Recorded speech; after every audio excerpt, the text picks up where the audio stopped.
For an extra $100 or $150, maybe even $200, are the after-hours events at Walt Disney World really worth the extra price that you have to pay for them? The answer, it depends on you, of course, but it also depends on the after-hours event itself. The Boo Bash is very different than Villains After Hours, and it seems like it would be the same, but it's really not. Now first, what is an after-hours event at Walt Disney World? Basically, it's an extra 3, maybe 4 hours of time after the park officially closes, usually closing around maybe 9, possibly 8, depending on the park and the after-hours event, and then you have a certain amount of time, 3 or 4 hours, to experience your favorite attractions. That's why it was created, for the attractions with lower wait times. That's it, but it has evolved since its original inception. For more standard after-hours that we've seen in the past at Hollywood Studios, Animal Kingdom, and Epcot, usually you get time in the park to experience those attractions. You can go very, very low wait times, special photo pass opportunities, sometimes characters are out meeting with guests, which is a lot of fun.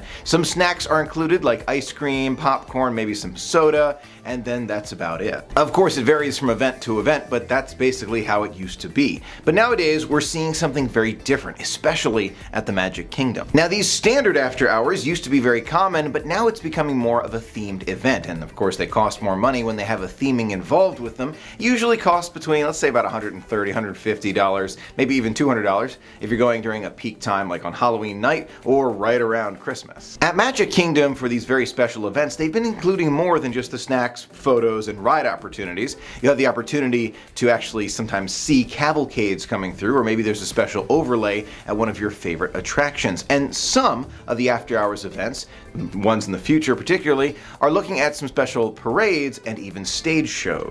Now, if you haven't been to Disney in a while, this may sound reminiscent of parties in the past. It appears that this is going to be taking the place of parties, at least for the foreseeable future. Now, why is this the case? Why are the parties no longer around? However, we're getting these after-hours events instead, with a little bit of the parties kind of mixed in. It's because Disney wants to make more money. That's the answer. Whether you agree with this strategy or want the parties back like some of us do, it is here to stay, at least for now. So is it worth it? Let's consider it from a very basic perspective. If you are interested in going on those attractions with very little wait time and you enjoy kind of sleeping in the morning, I might suggest that it's worth it. And it might be worth it for you not to get a standard park ticket and instead just get the party ticket. If we use the Boo Bash or even Mickey's Very Merriest Celebration, you can actually get into Magic Kingdom at 7 p.m., despite the fact that the park may close at closer to 9. That means you get an additional 2 hours of time in the park, and there's no restrictions on what you can do. You can go on attractions, and technically you didn't pay for the standard day admission. You paid for the party, which actually may end up being more than the day admission, but that's kind of an additional add-on that you get instead of buying the standard park ticket. It's an option, especially if you're a night owl. If you want to stay for the entire event, this is an event that you actually really do want to look into, because you'll be able to knock out all the attractions that you want, see something unique, and the park's going to be really empty. There's kind of positives there. On the other hand, if you've been to Disney many times, you've been on all the attractions, you love them and love going,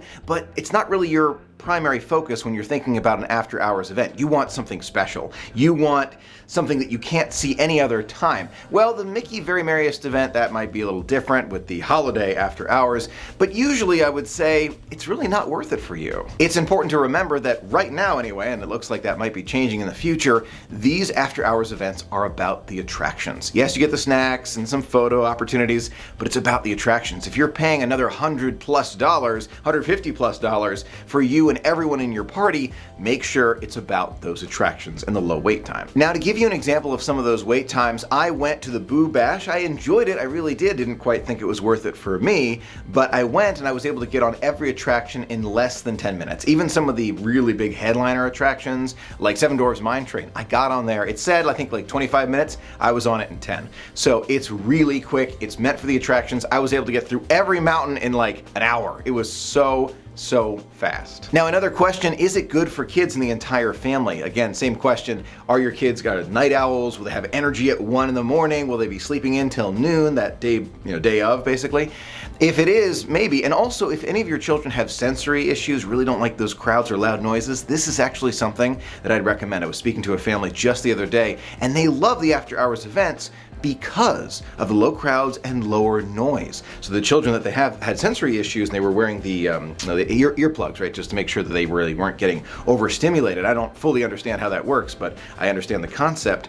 They were able to go and really enjoy it so much more. So for them, it was absolutely worth it. Now, when you think about getting the most out of your money, you do want to get to the park as early as possible. Most after-hours events at the Magic Kingdom start at technically 7 a.m. They let you go into the park and do whatever you want to do, but the party doesn't start until the official party time. Make sure you double check on the Disney website, because this can change from party to party. Make sure it's usually 7 p.m. There's usually a line right out front of the Magic Kingdom where you'll see guests with, its costumes if it's Halloween, or just holiday attire if it's a Christmas one, as an example. But you'll see a line out there right around 7.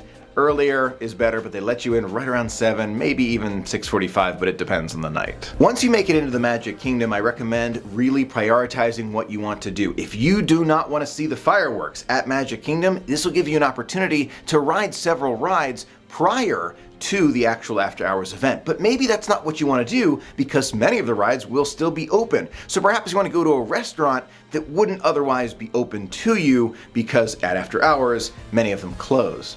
It's an option. It's something to think about. Try and do something that you couldn't otherwise do, and you basically made it in kind of ahead of your scheduled party time. I said party there, I meant after hours. After hours, I hope, does not take the place of all the parties, because the parties were something different. Those were meant for those who love the attractions, go all the time, but want to prioritize the party itself. These after hours are meant for those who want to prioritize the rides. I know there's a lot of thoughts about this. A lot of us really want the parties back. I am one of them. However, it's not right now. I don't even know if I should make a prediction about next year. I mean, do you think there's going to be a Mickey's Not So Scary Halloween party next year? Let me know in the comments. I don't think so. I think Disney's making a lot more money with the after hours events, as much as many of us really, really miss the parties.